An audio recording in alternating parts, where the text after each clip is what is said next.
Welcome to our channel. If you haven't done it already, please subscribe. Planes, wings around the globe. Dusty Crophopper did the same thing every day.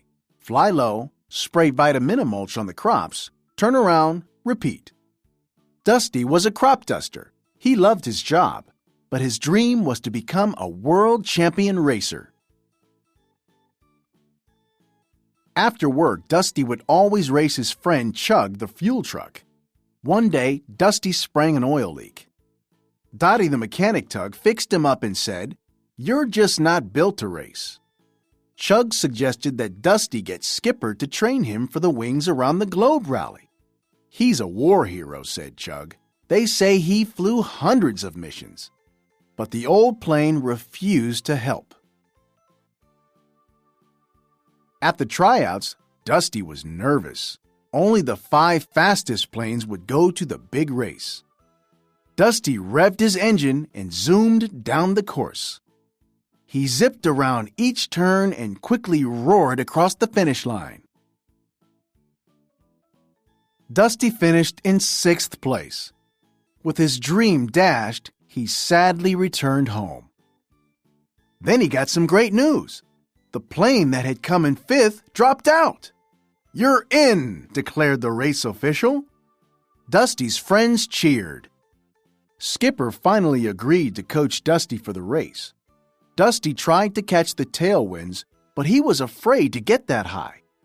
"Sooner or later, you'll have to face that fear," said Skipper. In New York, Dusty met Bulldog, the snooty British plane, El Chupacabra, Mexico's masked champion, and Ishani, the sleek racer from India. The fastest racer of all was Rip Slinger, the green tornado. But being fast didn't make him nice. "Good luck, farm boy," Rip Slinger sneered. During the race, Dusty struggled to keep up. He was in last place. Even though it slowed him down, he helped Bulldog land safely after the British plane sprang a leak. The next hurdle was racing across the Himalayas, the world's tallest mountains.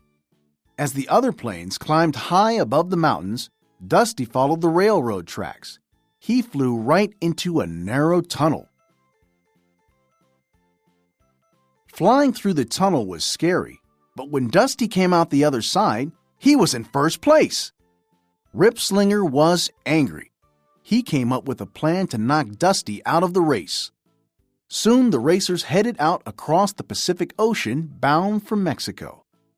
Rip Slinger's henchman, Zed, snuck up on Dusty and broke his antenna. Without it, Dusty didn't know his position, and he wandered far off course. Lost, Dusty began to run out of fuel. Luckily, 2 jets found him. He landed on an aircraft carrier. It was the same ship Skipper had served on. But the carrier's wall of fame listed only one mission with Skipper's name.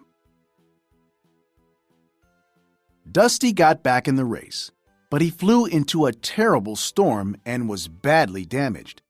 He made it to Mexico, where Skipper confessed that after only one mission, he had been afraid to fly. "You have to try," said Dusty. "You taught me that." Dusty was still in need of repairs. One by one, the other racers gave Dusty their spare parts. "Now I can fix you," shouted Dottie. During the final leg of the race to New York City, Zed and his buddy Ned tried to knock Dusty out of the sky. But Skipper came to the rescue. "Skipper!" yelled Dusty. "You're flying!" "Thanks to you," Skipper said. "Now go get 'em!" Dusty flew as fast as he could to catch Rip Slinger. He knew the time had come. He pulled his nose up and found the courage to fly higher than he ever thought he could. The strong tailwinds rocketed Dusty forward, just like Skipper said they would. He shot past Rip Slinger and crossed the finish line first. Dusty won! Dusty Crophopper was the first crop duster to win the Wings Around the Globe rally. His dream had come true with the help of Skipper and all his friends. Thank you for watching our videos. If you haven't done it already, please subscribe. Here are some videos we thought you might like.